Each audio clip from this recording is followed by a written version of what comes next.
Во саботата во Кочани се одржа 22-тиот традиционален меѓународен меморијален турнир во борење легендите на Спартак.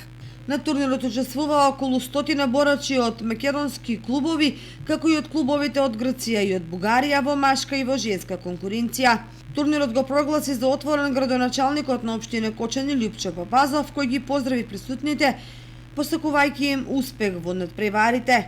Борачите на Спартак освоија 7 медали, од кои 5 во машка конкуренција и 2 во женска. За најдобар борач на турнирот беше прогласен Филип Ангелов од боречкиот клуб Спартак од Македонија, најдобар домашен борач Даријан Павлев, најдобар техничар Алихан Мутазе и најдобар странски борач Атанас Костадинов од Бугарија.